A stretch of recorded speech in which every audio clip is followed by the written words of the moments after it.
safety, and she's not on finance. So, Okay. up to you, just FYI. Thank you. She said, okay, we're up, and I thought, there's going to be a line out the door. Yes. That's the worst time, because everybody tries to get it wrong. Exactly. That's when I call. Yeah. I know it's going to go. Done different this time, different highlight? Yeah, yeah. Thanks.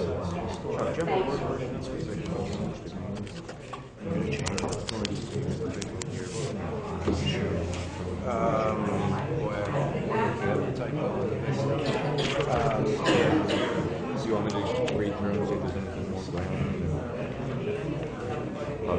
Tell me. I can send it to you tomorrow. Okay. You can sign it tomorrow.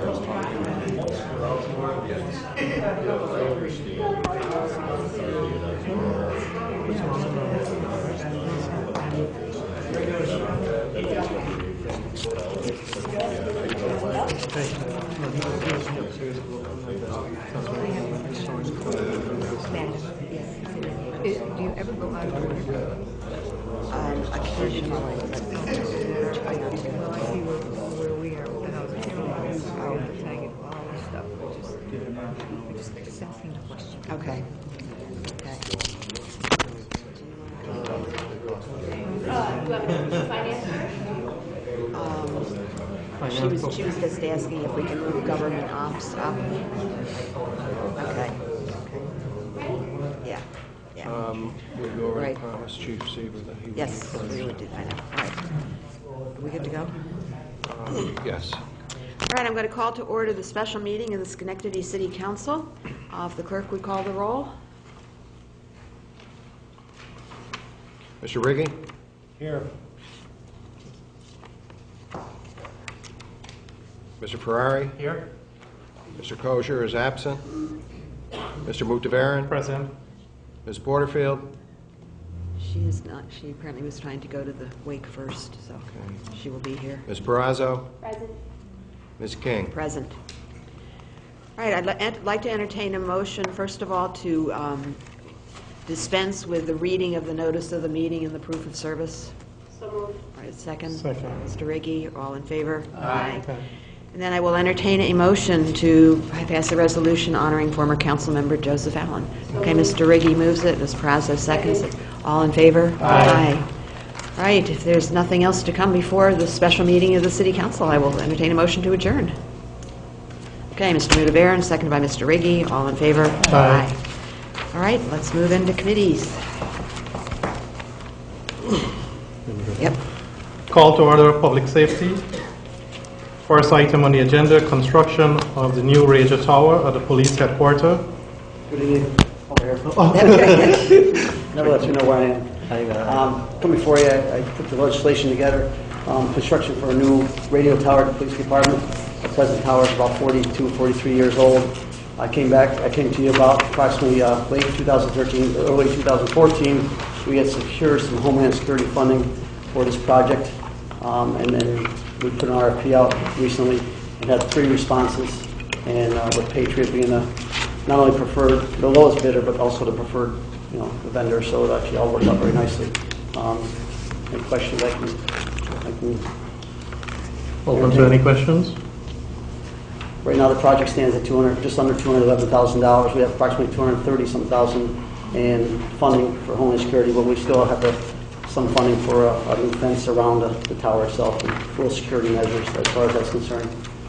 We'll probably have to, if we don't use all the money, we'll make the application to the Homeland Security, see if we can use the money elsewhere and even leftover funding. I think we're matching it with 25%, is that No, correct? there's no match here. 100%? No match here. This is like your child buying a new car, coming home and say, "Dad, I don't need any money for it." My son just recently bought it. Yeah. That's good. So no city match. Nice. If there are no questions. Second? I'll second it. Finance. All in favor? Aye. Aye. Okay, thank you.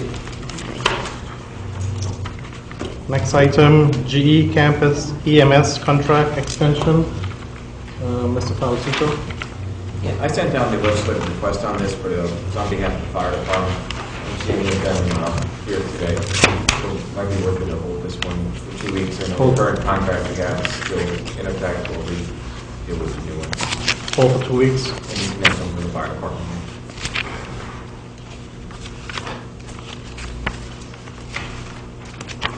Any other item before public safety? Have you got any movement on that rugby road? No. I did have a chance to contact Lieutenant Stickney, but he promised to document information and get it to us, the council. I will follow up with him this week and see where that stands. Please, let me know. Yes. Thank you. Any other business for public safety? And move we adjourn. I'll second it. All in favor? Aye. Thank you. Okay, I'm going to call to order finance agreement, City of Schenectady and IBEW local number 236, Lisbon, Genova. Actually, this is it's a little unusual, but this is one of the contracts that were still outstanding with the IBEW. I don't know if they have voted to ratify it, no one bring it to the council. They did it at the meeting we were at. Well, the oddity is they have 3 members, so they called all the 3 members. They're in favor of it. I still think they have to call a formal meeting to vote it through. And so this is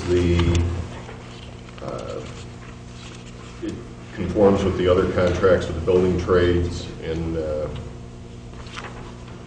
both CSEA and 1037. I don't know if there's any other questions on it. And I would assume if the normal process we use is for the local to formally vote it through, then have the council vote to ratify it and authorize it. Because of the small membership involved, hopefully by next Monday they will have formally done that, so that then it could go to council for approval and come back for signatures. So you want to pass it out of committee with the stipulation that they have the formal meeting and vote for it?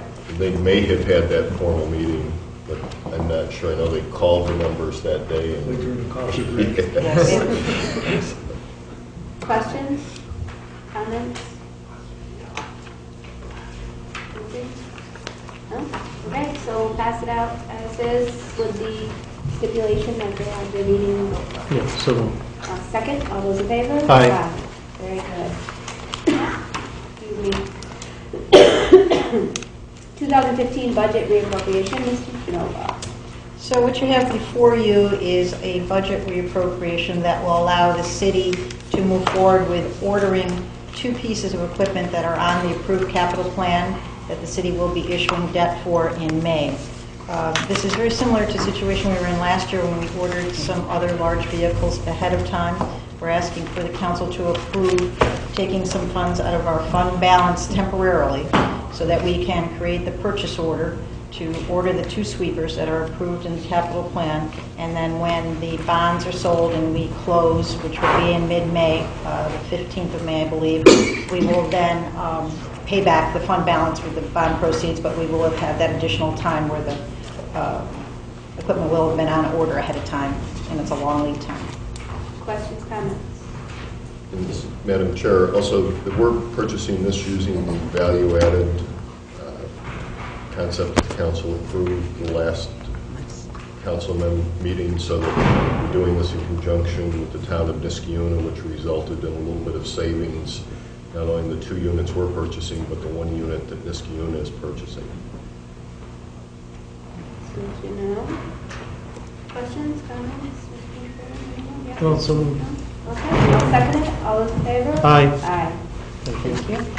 Any other business to come before the Finance Committee this evening? Ask for motion to adjourn. So moved. Second, all those in favor? Aye.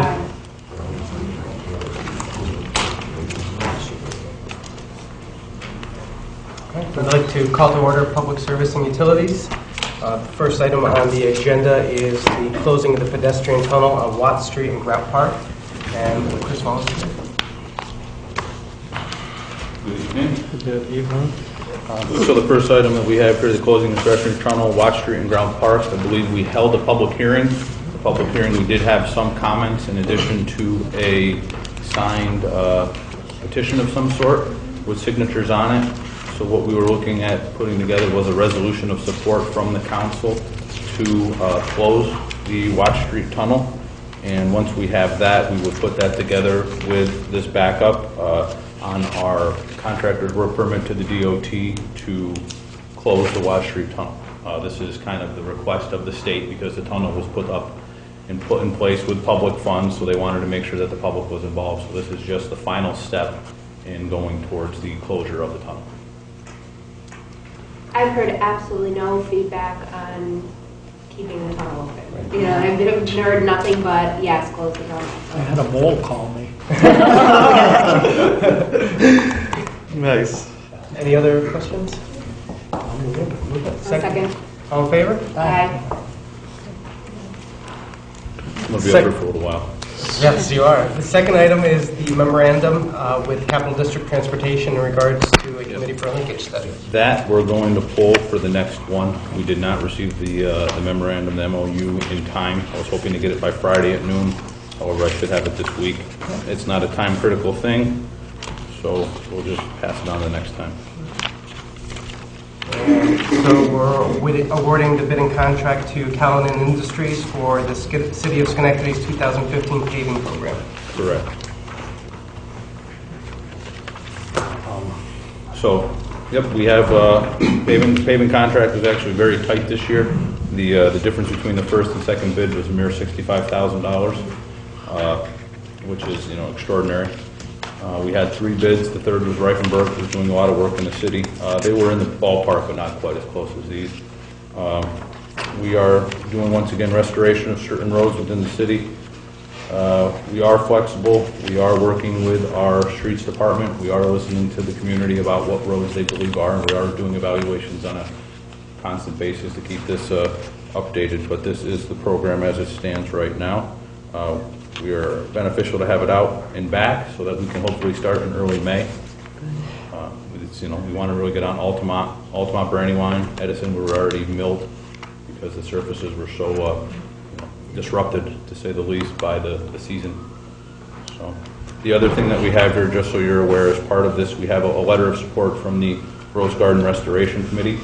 I've been in talks with the Rose Garden Restoration Committee. They have come in and they've presented me with their master plan, and part of their master plan was the sidewalk, continuing the sidewalk from Central Parkway where it ends to the corner, as well as the possibility of new lights. So in an effort of cooperation, we put this into our paving program, and the Rose Garden Restoration Committee graciously is willing to donate to the city $30,000 for the lights themselves. And we're going to put in the sidewalk and the conduit and the bases. So it's a little shared effort to do a little more beautification to the parks. So we wanted to highlight that effort here. Any questions?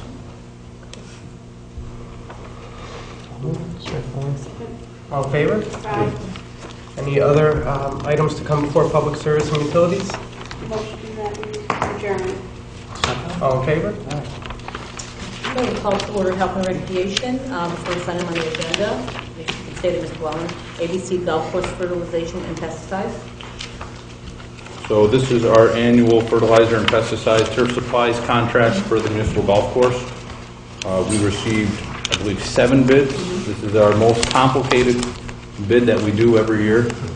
So as you can see, it has multiple awards.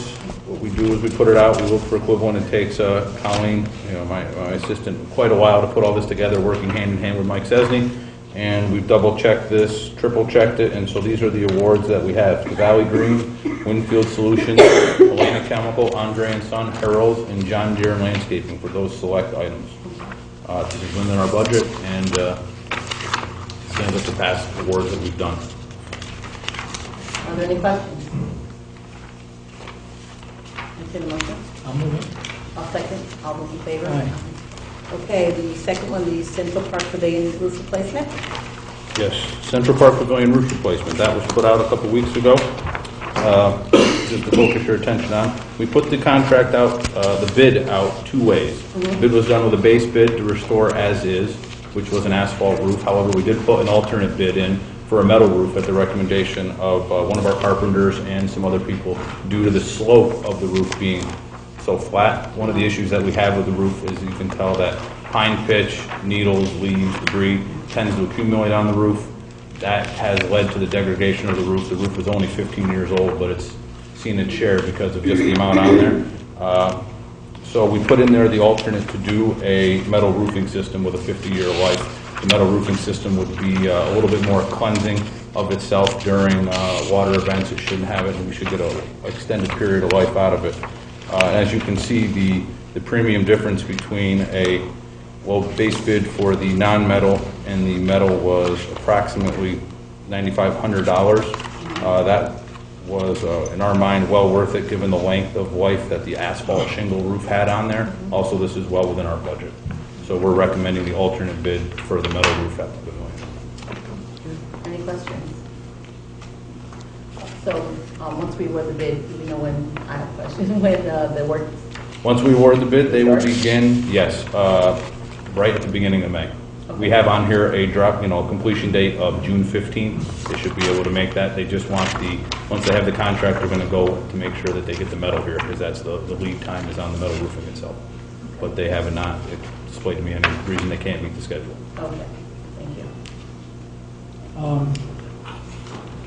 you. The carpenters are recommending this because of the pine pitch that's on there. I mean, what I saw was trees laying on there, tree limbs, and that's not a good thing to have. Mm-hmm. Personally, I think an architectural shingle roof would fit more the atmosphere of the park than a metal roof. I'd rather see that, but if we don't keep the tree limbs off the roof, that's not going to last, that's for sure.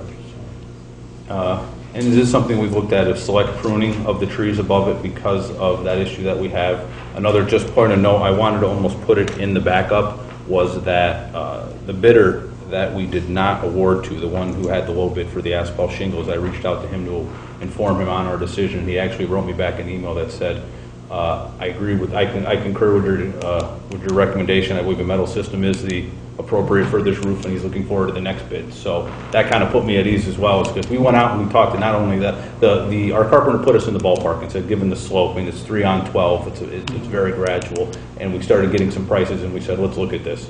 We're going to be going with the hunter green style roof. The complaints are with this style roof are the aesthetics of it. I mean, it isn't as attractive as an architectural shingle. Also, you're going to hear it more if there's rain and you have a larger vent underneath where it's a little bit louder. But given that the life that we got out of the roof that we had, It was only 15 years? Yeah, the Pavilion was built, I believe, in '99. A lot of people in the Department of Engineering helped build it, and 2014 is when we started having the issues. So we thought that this would be the smart way to go and not repeat the mistakes that we made before. And the other reason is, this is a little bit of a premium, and that was built with donations. I mean, the decking on that is a 1/2-inch CDX, which meets code, but everybody says, 5/8 to 3/4 is what you want to put. So we're just going to try to upgrade it a little bit. I don't believe it was 99, though, just so I think it was early, like 91 or something. Yeah, late 80s, early 90s. Yes. Right? Yes. Well, I'm glad to see that the bird netting is going up as well. People will be happy about that. Yeah, the bird netting, it's going to be a lot of bird netting. That is a very large pavilion. Yeah. I think it's good, because that was one of the concerns yesterday. And just so you're aware too, we are going to power wash it. That isn't here. The contractor's going to power wash it, and the city's actually going to paint it before the bird netting goes up. Okay. It's because we're understanding that when we put the bird netting up, we're pretty much encapsulating everything that's above. Right. So we might as well, make it look sharp, right, and then encapsulate it. Perfect. Make sure the birds are out of there. Yeah. So I'll second it. All those in favor? Aye. Okay, that's me for now. All right, thank you. You're welcome. Bellevue Little Field use. Mr. Howard.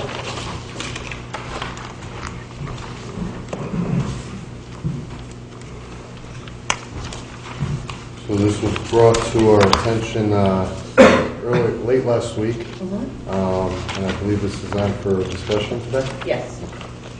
So, where would you like to begin? Okay, well,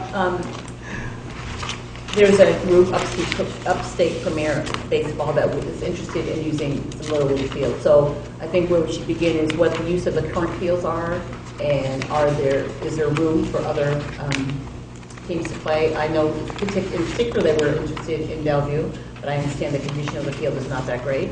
Correct. The condition of Bellevue Field has not been up to par for a long period of time. It's been maintained by Schenectady Little League, who just recently joined in with Northside Little League. Okay.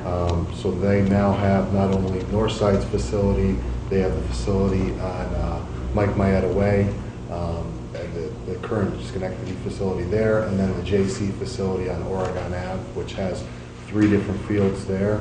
They also have the Bellevue facility. They mainly use the Bellevue facility for practice facilities, just due to the fact of the size itself, and because they don't, I don't want to speak out of term or speak for them. I don't know the exact reason why they haven't been able to maintain. I think it's a volunteer basis that they just, it's become a little bit cumbersome. So I think if we have to look a little bit more at what the proposal is. We were just given the proposal, and if we take a look at the proposal, I'm sure that we could entertain the idea of getting a new vendor or a new person in there to keep up on the maintenance of the field and bring it back to life. It's not in good shape right now. Well, the individual who sent this, Bill Creighton, and the group that he's working with has been playing for a while, is my understanding from them, and city residents own city businesses, and has a lot of volunteers with them. Just everyone got this, but I probably haven't had a chance to really read through. But has a lot of volunteers who are able to help maintain the fields. And right now they're doing some leasing of fields outside the city. So it would be preferable if it's a business, especially inside the city, and a group that's working inside the city, to be able to do that, to have a field be able to use the field within the city. Right. We'd like to bring in as many organizations within the city, responsible organizations, that are not only going to have benefit to the neighborhood, but benefit to the city as well, and also our city youth that are reaching out to other municipalities to further their baseball, football, athletic career. We do want to bring them here. So I think it's a wonderful idea. And this gentleman that brought the proposal to the board here, they've done nothing but positives wherever they reach out. So I think it's something definitely to look into. I know that, Mr. Riggi? Jeremy, could you reach out to Schenectady, Yes. JC, and just see, we may be doing them a favor. I mean, I don't know, sometimes with volunteer groups you have too much to maintain. It's difficult because that field is in sad shape. Yeah, that was the next step. Going to reach out to the president of Schenectady Little League and see what their thoughts are in regards to this. It could be a blessing for everybody. So we cross our fingers. Not to jump the gun, because I know we're just getting this out to you, but can you talk about time frame? It's April. It's baseball season. Okay, so yeah, we are behind the 8 ball. I know Schenectady Little League has just started to manicure their fields for the season to start for them. They would, if we could get everything rolling, I would presume within the next 2 weeks we could have some kind of resolve to this. It's just it depends on Schenectady Little League and where we stand as far as getting them into that field. I'm sure that they're ready to go and they want to play baseball as soon as possible. And as long as they have the means necessary to get the field up and ready, they could be playing within 3 weeks. Well, we can talk about, and Health and Rec can talk to you about getting a meeting with this group and with whoever we need to meet within the next week or so. Yes, ma'am. Okay.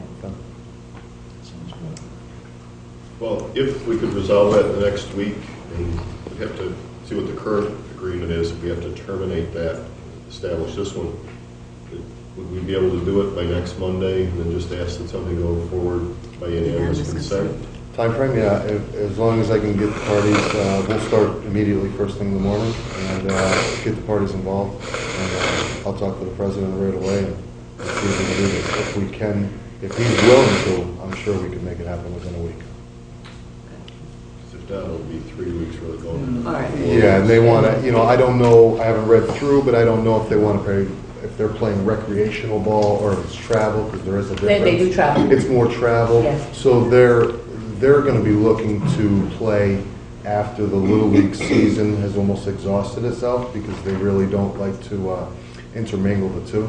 It's more of an advanced baseball. Yeah, they're older kids, and so they need to move the bases out or something. I'm not sure how that works. What they would probably want to do, a quick looked at it, was, and it's something that we always looked at, was making Bellevue a tournament-capable field. The only way to do that is to raise some of the fencing in the outfield, left field fence, and possibly the right field fence as well, because you can't move it any further out. We move it further out, we're going down the hill on the railroad tracks. So the further up you go, it makes it more of a competitive baseball field. So that's, I think they'll be looking to do that, and then they'll be also looking to make it more of a 50-70 league, which is now comparable to what they have over in Niskayuna. They have a 50-70 program going. 50-70 just advances the children for that next level of play when they go in from the Little League to the Babe Ruth levels. It goes, instead of jumping from that 60 feet, it gives them a little bit of prep work to go to the 90 feet base pass difference. So it'll help them. So we'll get some resolution Definitely. this week. Definitely. Right. Thank you. Thank you. Yep. Okay, Grout Front lease, we wanted to discuss that. It's about the actual agreement, so that would be an executive session. So entertain a motion to recess Health and Recreation. All in favor? Aye. Second. All right. We'll recess. Okay. I will call to order City Development and Planning. First item, Mr. Wallen again, is a revocable permit for 780 State Street. This is a revocable permit for 780 State Street, Metro PTS, block near Mohawk Ambulance, existing storefront with a new sign. I have no issues with the sign. Sign's from a reputable company, new business. Really, nothing to report. Questions? Where exactly? I know we're Metro, we're Mohawk Ambulances. Where is this in conjunction with? It's across the street. I believe this is. Yes, is it Dwayne? Be Hewlett's. Hewlett.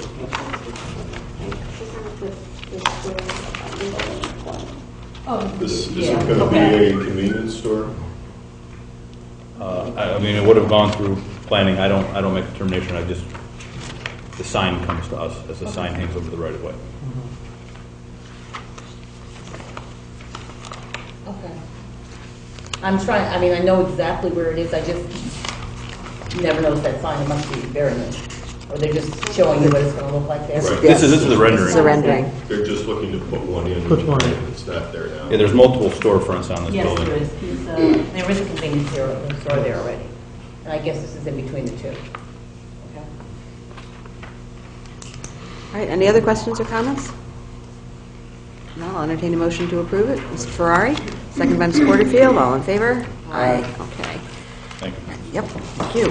And authorize the acceptance of the Gateway Plaza grant. Mr. Streitman. Last year, City Council authorized an application to New York State for the expansion of Liberty Park, aka Gateway Plaza, and last fall we received a $400,000 grant. So in order to move forward with the state right now, and this funding is really for the Phase 1 plan, which is really expansion 2 across and including Water Street, but not any further than that.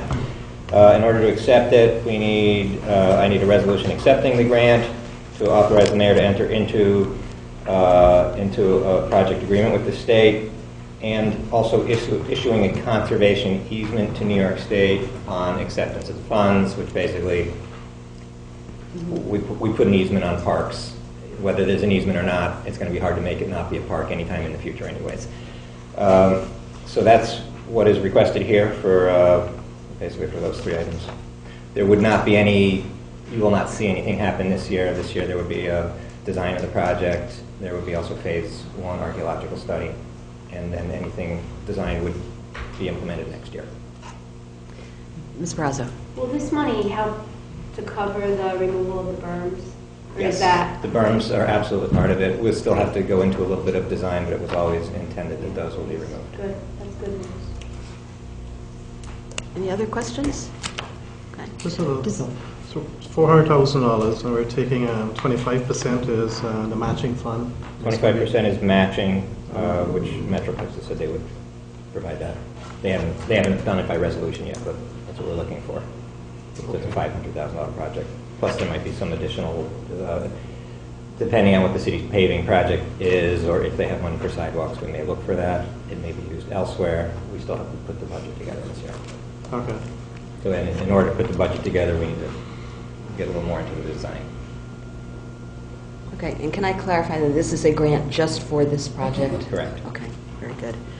All right, so the first thing we needed to do was... It's a resolution to accept the grant funds, authorizing the mayor to enter into an agreement, and that we will issue a conservation easement. So it's basically three pieces to a resolution. Three pieces to one resolution. Okay, I will entertain a motion to approve that. Ms. Porterfield, seconded by Mr. Ferrari. All in favor? Aye. Okay. The Film Commission, Mayor McCarthy. Thank you, Madam Chair. The City of Schenectady's had a film commission that was created by the letter of authorization from Mayor Stratton. Those type of entities cease to exist when the mayor leaves office. And so even though the Schenectady Film Commission has kind of existed in a quasi-state, it's been talked about that we ought to look to have a more formal organizational structure that, well, I'm not aware of any films that are looking to come here now. We look at the activity that's occurring at Proctor's, just activity in the Capital District. During the summer, been Philip Morris is lined up where they're going to tech another show here at Proctor's. That by putting in an organization a little bit more formal, it gives us a little bit more credibility, potential to recruit activities and then support potential endeavors, whether it's film, entertainment, or related activity.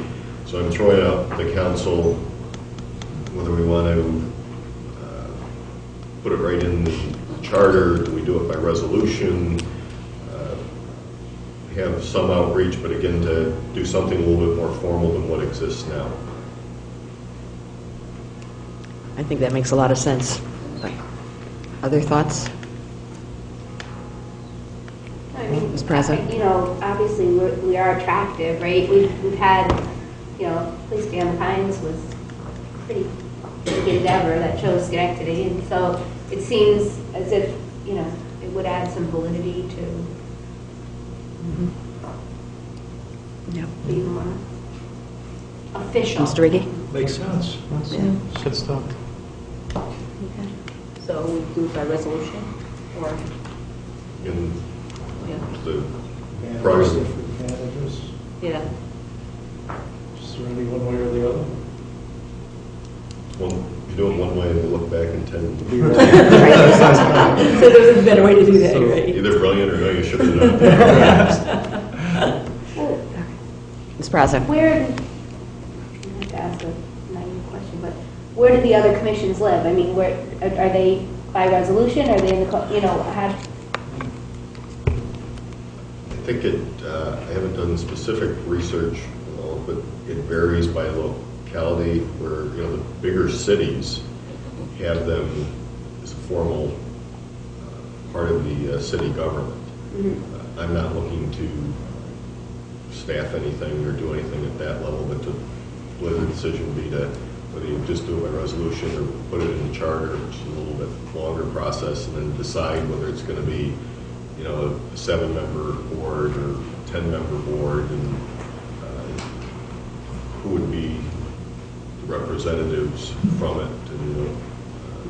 And quick thoughts: you'd want somebody from Proctor's, you know, maybe somebody from the chamber, and then to recruit individuals who have different talents from whether it's actually ties to the film industry, might be fundraising, or promotional activities that would be able to give it credibility and provide flexibility when, in fact, entities come in here looking to utilize, whether it be Schenectady or in the Capital District, we could facilitate that series of connections and make it a good experience for them.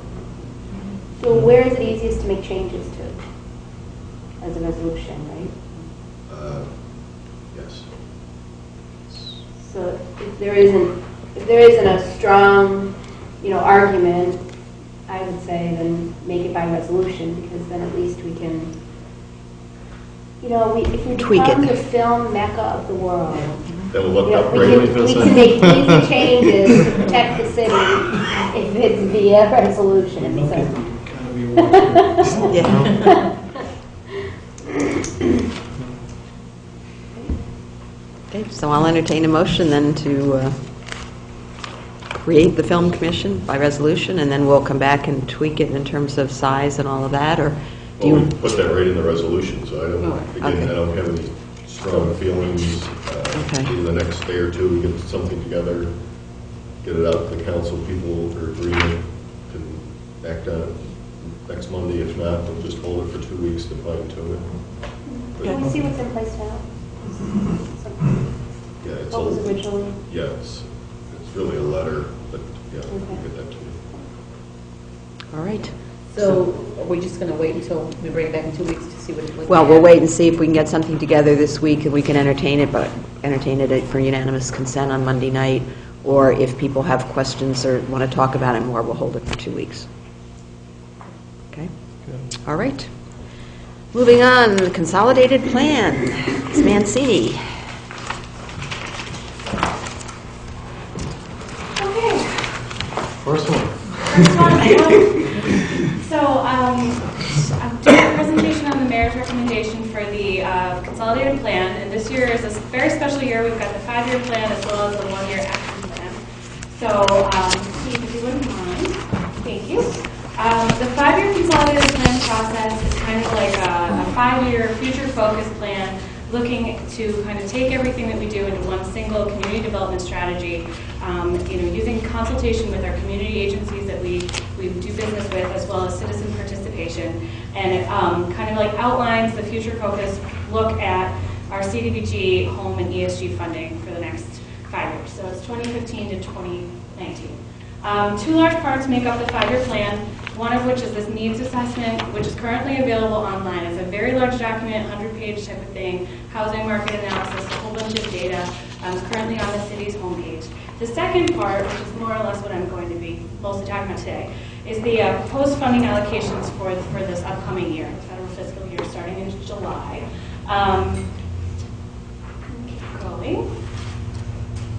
The 5-year plan looks to kind of take all the strategies from different areas, different category allocations, in terms of like housing, neighborhood revitalization, public works, public service, emergency solutions, which is everything to do with our homelessness prevention, population services, and also economic development, which meet the city's defined outcome and goals, which were outlined in the citizen participation plan this year, as well as in our public hearings when we got citizen participation input.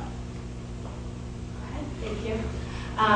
Now, I took what we had before in terms of Dick used to show this very nice chart. I wanted to kind of condense it to show the difference in funding year to year the last couple of years.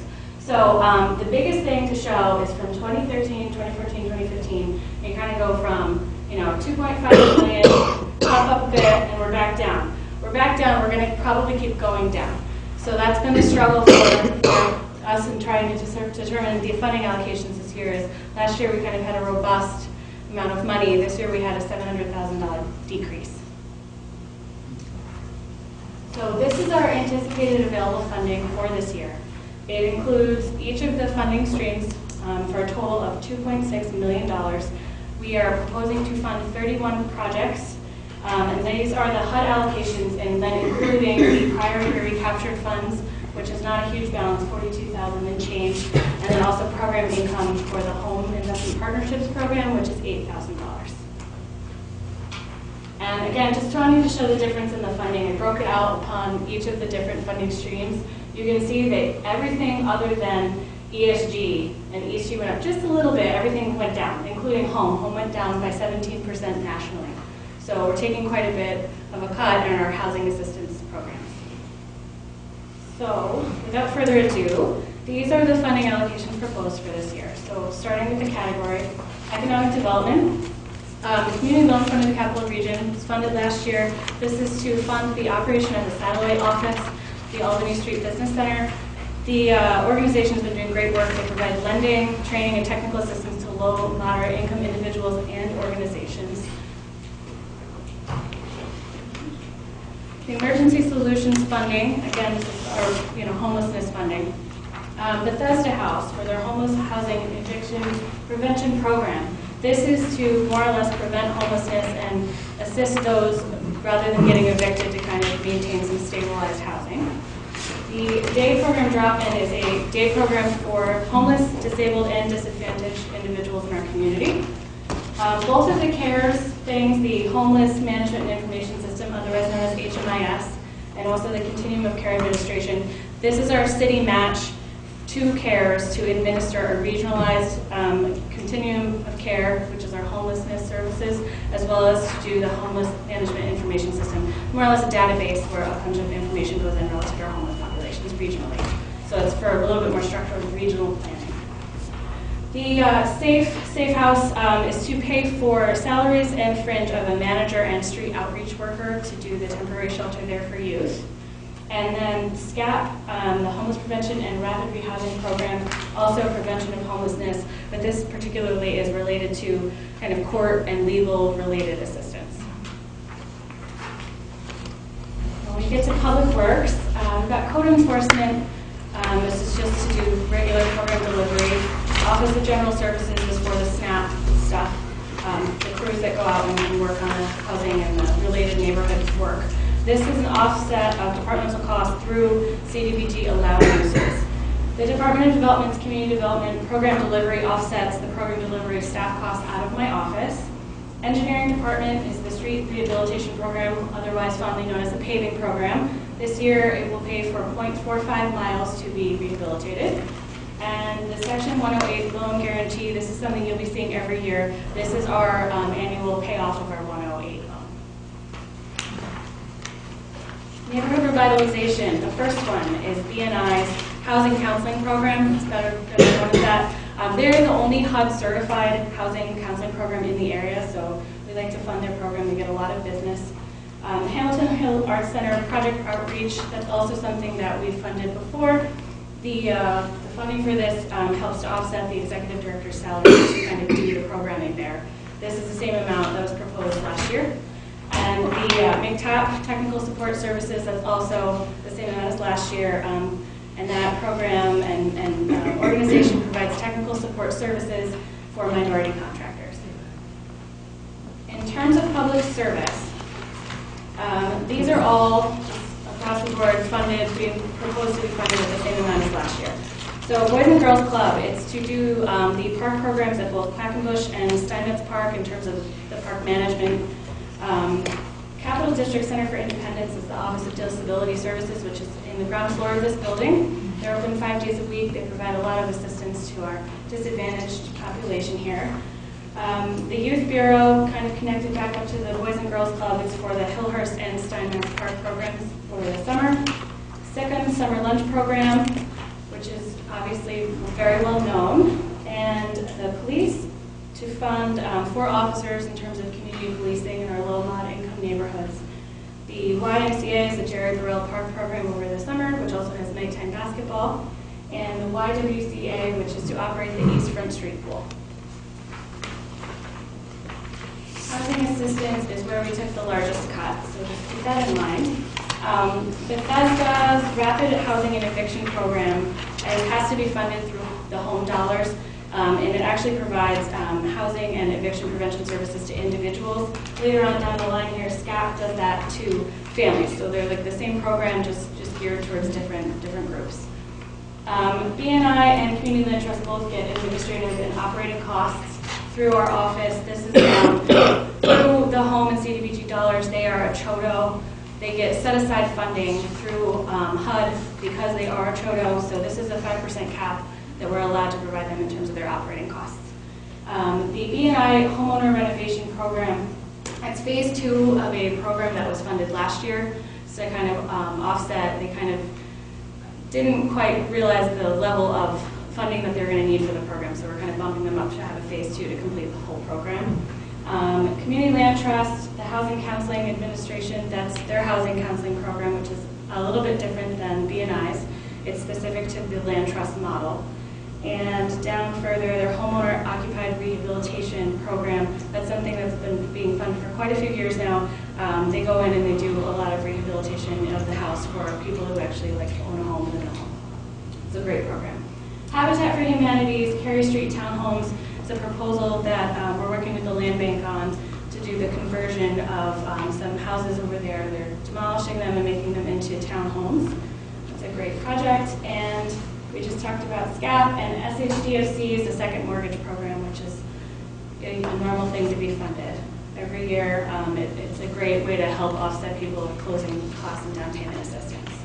And last but not least is administration.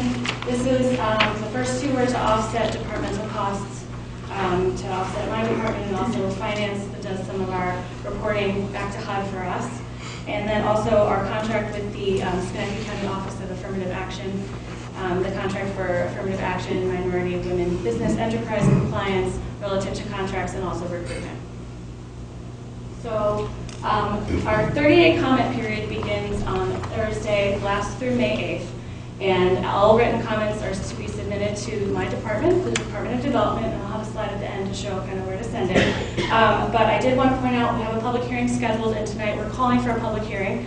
It'll be held on April 27th, which is during a regularly scheduled City Council meeting at 7 p.m. in your council chambers. To hear any comments, etc., relative to the proposed plans, both plans, the action plan and the 5-year plan. And that's my contact information. Questions? Ms. Porterfield. For housing, for both B&I and for Community Land Trust, there's under the comments it says includes city program delivery costs. Yes. Could you elaborate a little bit more on that? We're allowed to use a certain amount of percentage to more or less utilize our departmental staff to do the reporting and things for them. So we're able to kind of draw down a little bit of money out of that. So it's a little fraction of the total that would offset a person in my office kind of doing reporting work for their program. Okay. And even if you don't have it today, could you just give me what that percentage of the administrative cost and that would be? Also, in terms of, all the different groups that are being funded, is there something in place where we'll know kind of before the end of the year, at least the council will know, I know they have to submit their quarterly reports. Is there something in place, or could you put something in place where we would kind of be able to keep track of how they're doing with their programming? Yeah, absolutely. Jeff Fun in my office does keep track of that. Yes. He's kind of got a ton of different spreadsheets that he could probably make into some kind of quarterly report or, biannual report we could show you or something like that. So, yeah, I mean, for probably maybe a discussion item at another point of when you would like to see that, but yeah. Each of the people we're proposing to fund has been, meeting benchmarks. We did a huge evaluation component in terms of when we took in the applications. A big part of that was Jeff and also our finance department's write-up of whether or not they do their drawdowns on time, all the kind of things that go along with reporting and making sure that we're also doing our obligation to HUD. So, yes. Yep. In terms of benchmarks, who decides? Do they make their own benchmarks and then decide how many, or do we look at it and say this is, this needs to be different, we need to see something different than what they suggested should be a benchmark? They kind of start that process, but then we tailor it with them because we know what we need to do to make sure that what goes to HUD is something that's approved by HUD. Mm-hmm. We have an online system called IDIS, and things go in there and get flagged if they're not okay and not meeting certain standards. So we work kind of hand in hand with each of the organizations to make sure that what we're asking them to do is something that they, one, can do, and then two, will meet the requirements by HUD. Oh. Okay. Other questions? All right, so if not, then I'll entertain a motion to call for the public hearing on Monday, April 27th. Okay, moved by Mr. Ferrari, second by Ms. Porterfield. All in favor? Aye. Okay, thank you. Thank you. All right, 2 ceremonial resolutions, one for Crime Victims' Rights Week. Mr. Riggi? We do it every year. Yep. We're going to have this ceremony for the month. Pat Tina should be here. Yep. Okay, good. So I'll entertain a motion to approve that. Ms. Porterfield, second by Mr. Ferrari. All in favor? Aye. And a ceremonial resolution for Arbor Day. Ms. Porterfield? Yes, it's already in the package, and so I'd just like to have it, and there will be someone here, I think, from Retreat Schenectady. Betsy Henry will come from Retreat Schenectady to accept it. Good. All right. And while we're on the subject of ceremonials, I'd also like to recommend that we do one for former council member Joe Notar, recognizing his achievements and all in service. Okay? Move it? I'll move it. Okay, second. All in favor? Aye. Okay. We moved in second the Arbor Day that we just talked about. Oh, I'm sorry. Okay, we'll move for the Arbor Day. Okay, second. All in favor? Aye. Okay. Moratorium on convenience stores. Mr. Falatico. A while back, I believe I presented the council after the public hearing with a couple of new changes to legislation that we have here regarding certificate of use. The moratorium is going to run out around the middle of this month. I believe it's the 15th. It might be a couple of days in one direction or another. So I was wondering if the council was ready to take some action next Monday to finalize the changes we've been discussing. Okay, any questions, comments? Ms. Porterfield? I don't really remember all the changes, so I'm going to have to familiarize myself again. It's not here to say whether I'm ready to do that or not. Sorry about that. That's all right. Just to go through them really quickly, we were going to add to the businesses required to get the certificate of use a second-hand dealer store, redo the definition of convenience store to kind of update it from what it was before, and then just a few other things. In addition to a little clause about if it's determined that there was an intentional misrepresentation of information on a certificate of use application, to streamline the process for the city to revoke that certificate of use, to make it so in a residentially zoned area, a convenience store would only be open until 11 o'clock instead of, right now there's no restriction. And then for the expiration of the certificate, right now, businesses are required to submit information to the city if we ask them to on an annual basis. And what we do is just switch that, so every year at a certain time they would have to recertify that information to us to put the burden on them instead of us to affirmatively to reach out to everybody. Okay, Ms. Peraza first. Yeah, I need to read it again too, because it's been a while since we've done. But I believe one of the things that was in there was no convenience store within like 1,000 feet of a school. And we were talking about grandfathering in stores that are already in place in case they change ownership or whatever the case may be. Or is that a different? Well, I believe we were talking about that in the beginning. It was all with this in terms of tobacco sales, and then what we tried to do is kind of split them into two. One ordinance deal with convenience stores, and then it's a separate issue deal with tobacco. Right now we're working with the what's that group? The Capital District Tobacco Free Coalition, I believe. Correct. We've got Rachel Ward, my office, is working with the Department of Development and that group to give a recommendation on us internally on what the best way to move forward is.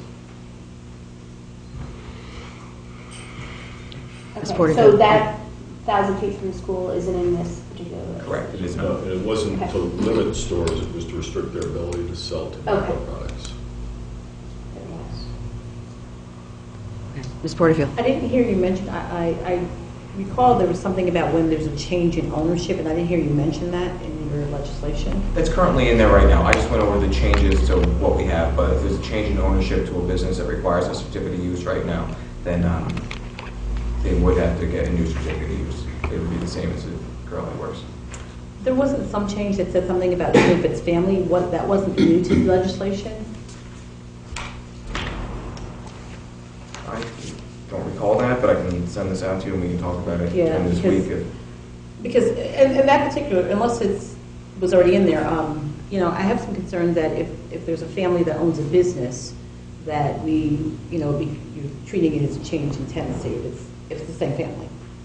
So like if a father says, my son's going to run the business, and then we say to them, you have to start all over again applying for all these certificates of use, that I have some concerns about that. So I think that we should look a little bit more closely at that. We can definitely do that. Even though sometimes, I understand the scenario you're outlining be legitimate. There are some that take what I'll call positions of convenience in terms of defining who their relatives are. And so the family structure may be a little more creative. And how do we narrow that down where some people are really taking advantage of the system by claiming it's a relative when it might be,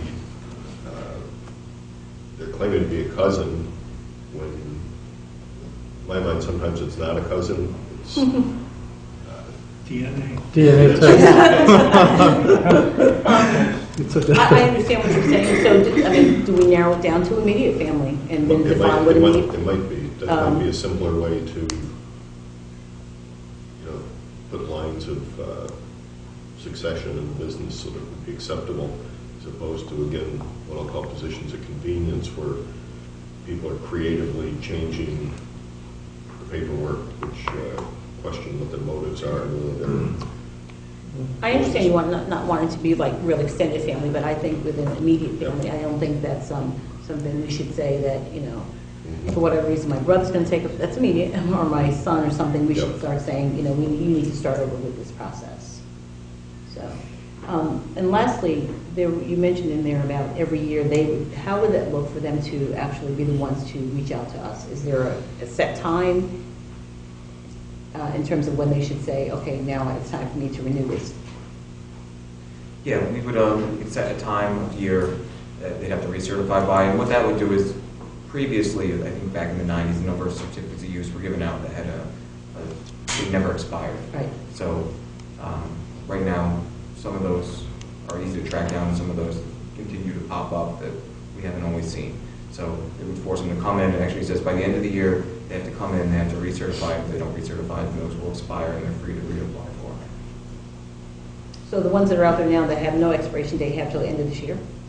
Correct. Will we notify them? Yeah, I'm sure we'll notify everyone that they know about. Okay. Okay, so Mr. Riggi. Now, these rules are for new stores that are going to open with the time of closing times and whatnot? This would go into effect for all the stores. All stores.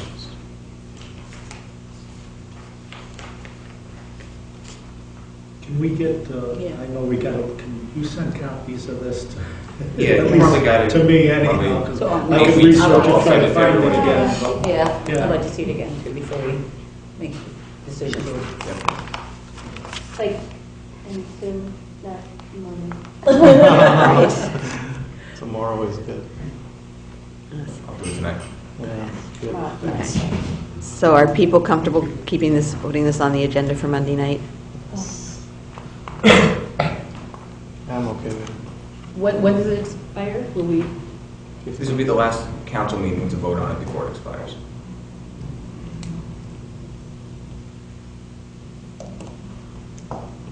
Would we be better extending the moratorium for another month and We can't having? extend the moratorium again without a public hearing. Okay. All right, so let's, somebody willing to move this pending receipt of another copy of the changes, and again, with possibility for more discussion on Monday night? Okay. Second, Ms. Porterfield? I'll second as long as we can have that discussion prior to the actual vote, and we'll get this tomorrow. You get it tomorrow? Yep. Even on the floor, you can still make Right. technical amendments to modify it. I don't think people are that far apart. Yeah. And we may, in fact, have a recess CD&P meeting Monday night if we have properties to deal with, so there would be an opportunity to discuss it then, too. So, okay, so it's been moved and seconded. All in favor? Aye. Okay. All right, if there's nothing else to come before City Development and Planning, I'll entertain a motion to adjourn. Recess, thank you. Recess, okay. Moved, seconded, all in favor? Aye. Okay, I will call to order government operations. And we have the Standards Review Board. Before we go into discussion, Mr. Galatico, can you remind the council specifically of the steps when, the legal process that we go through, what the time frames are, what the ability to appeal is, and things of that nature? from when a violation is identified by a code officer. Yeah, when a code officer identifies a violation, depending on the violation, they send out, well, they always send out a notice, and they'll have a time frame on it that will say, you have to fix this either within 24 hours or up to 30 days, depending on the severity of the issue. Once the homeowner gets that letter, they have the opportunity, if they want to appeal that notice of violation or to either make the corrections, and if they don't make the corrections within that time frame, then they'll receive an appearance ticket for codes, which will tell them you've got in 3 weeks to come to court on a certain day. I think last year, 81% of people complied just with the notice of violation, and I'd say about 60% of the people, by the time they get to court on the first day, given that time period between when they get the ticket and when they have to show up, they've already corrected the issue. So once they get to court, if they believe they're innocent, they have a right to defend themselves like anybody else who's charged, and the process plays itself out. Or if they decide to fix the violation, you can settle the case depending on circumstances. Okay. And what's the time frame of the appeal?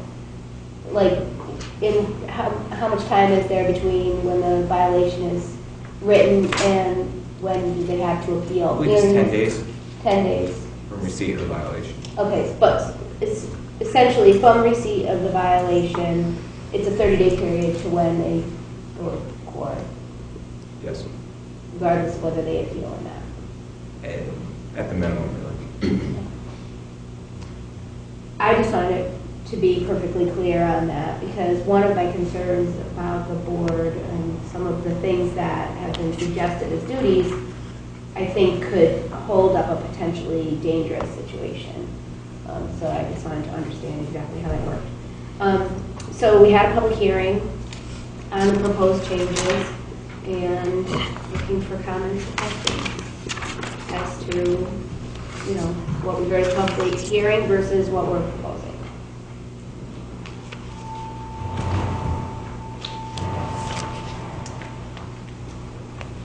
I'm sorry, Ms. Porter. It's okay. So, people have come to the rail and all, I've had emails that really She didn't accept. this board doesn't really have any real, This is teeth. That it's really just, I'm not even sure. Just, it can hear things, but it really can't take any action. So, how do we, there's really no purpose to have a board that can't really make anything happen, except to meet.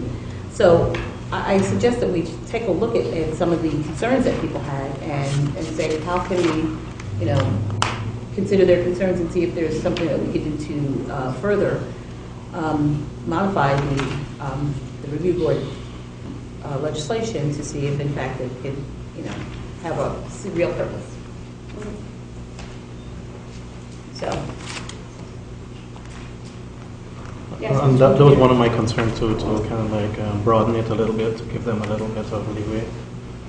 So not only make recommendation, but at least, sort solutions. And if we can look at that to incorporate that back into this resolution, I would be more than happy for that. Can you give me more specific? Are you saying that, because the way I see this right now is they can do that, right? They can make recommendations and they can give input back to the city on situations. They can't appeal things, they can't reverse decisions. And I have to be honest, that makes me really uneasy when it comes to a safety issue. So tell me what you would think. I'm maybe looking at maybe like a binding, and make a recommendation on it. Nobody's going to say, okay, this is a recommendation, I don't need to act on it. Mm-hmm. Once the board make a recommendation that this needs to be put in place, it should be, and we need to put that in writing here. So you're saying to have the board be able to have the power that that recommendation is Be more than just a enforceable, be recommendation? enforceable, yes.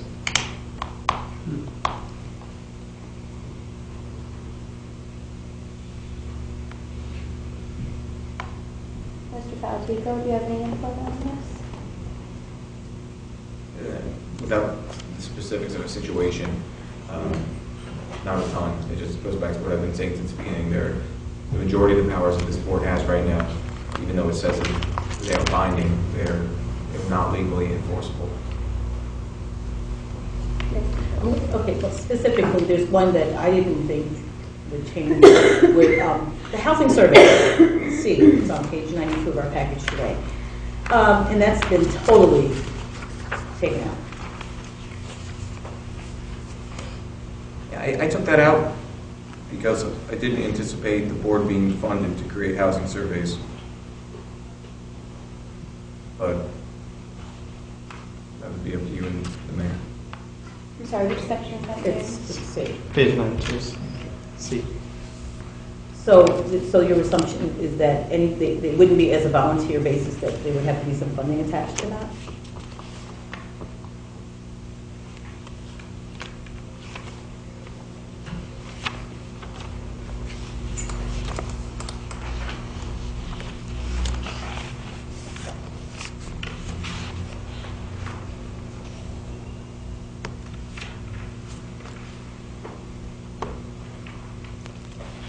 Yeah, I would defer to the council and the mayor on that.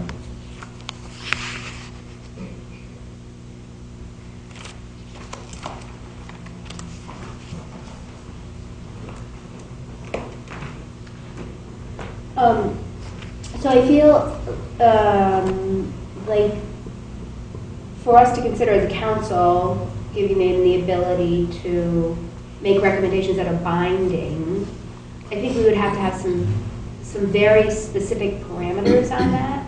I mean, if they recommend that we absolve the city codes department, do you know what I mean? Like, I mean, I know that's, you know, that's being silly, but truly, I mean, there have to be some parameters there. You can't just say the board makes recommendations and then they're binding. You know, so I guess I'm not comfortable just making a broad sweeping statement like that.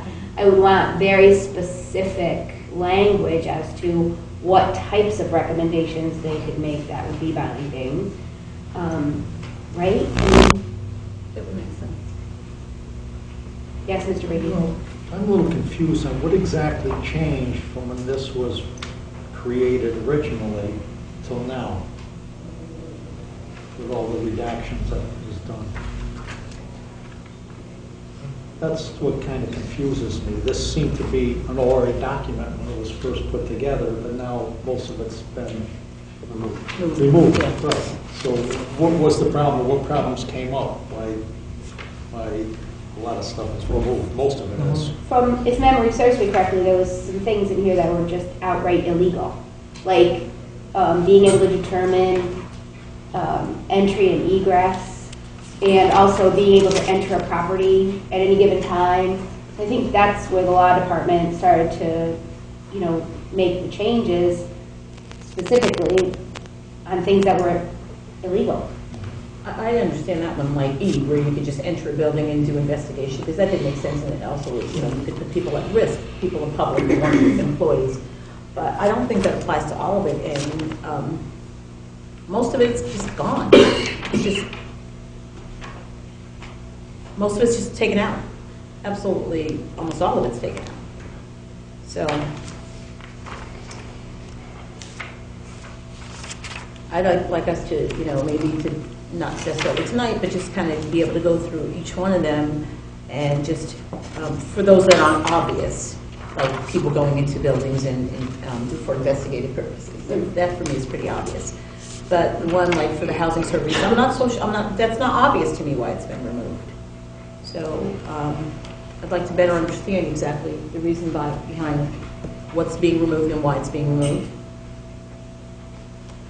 So am I hearing that the council would like to come back to the table with recommendations, specific recommendations in 2 weeks?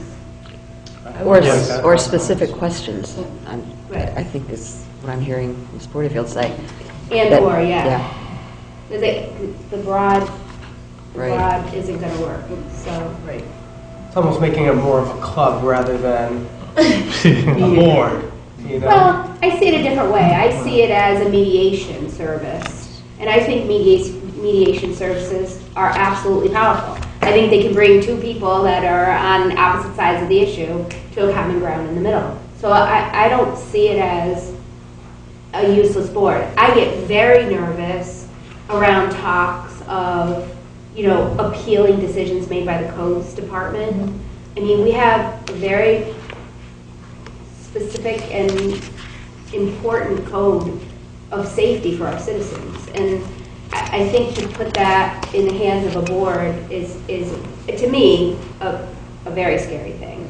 But it doesn't mean that we can't look for other ways for the board to legally be, you know, assist the city and landlords at finding common ground. I just think those things need to be very, very specific, and also that our law department is comfortable with those things. So I guess we will, I will orchestrate the conversation in 2 weeks when people bring specific ideas or questions back to the table. And when it comes to the appeals part, from what I'm hearing from people, the understanding is it's not necessarily that they say, well, you know, I want to appeal it because I don't think it's fair, but I'm hearing more of a conversation that everybody needs to be treated equally in every circumstance, and that necessarily isn't happening, and that is an opportunity that they want to appeal because they feel like they're not receiving equal treatment. And I see that as a mediation, right? Okay. Because, well, this is, I guess, this is the thing that makes me most uncomfortable about the appeal process. So now it's like we go from a 30-day time period of violation to a 60-day time period of violation because the board just met, or whatever the case may be. And we have a serious safety issue, you know, and someone feels like they're being not treated fairly, and something happens in the house and somebody gets hurt. You know, so I think that really, really needs to be considered in this process, you know, when we're talking about the powers of this board. Mr. Riggi, did you have I thought you. I guess to your question, I lost my train of thought for a minute. We were on the ball. I guess if we have a competent, responsible board put together, maybe some of these fears would be laid, because I assume we're going to put competent and responsible people on the board that aren't going to say, well, you know, that fire escape is all rotted out, broken, but we think it's okay, it's going to be safe. So I think, you know, there has to be some middle ground where I'd like to see this board have just a little more teeth than it's going to have right now, other than just meeting and making recommendations. I feel more comfortable with that. Okay, so 2 more weeks, bring your, and might I recommend that anything that you're going to bring to the table for a proposal, you run by the law department first, so we can save some time. Or we just send over your questions a couple days early. I'll come home prepared to answer. Okay, very good. Anything else to come before government operations? Ask for a motion. So, second. All those in favor? Aye. Call to order claims. No executive session. It would be, I know that there's I think a waiver going on right now, so everything on claims could be out for 2 weeks. If you wanted to end the meeting now, or if you wanted to go for 20 minutes or so, we could do that. We just do it in 2 weeks. He's talking about Mr. Oh, I'm just going to talk about her. Is it?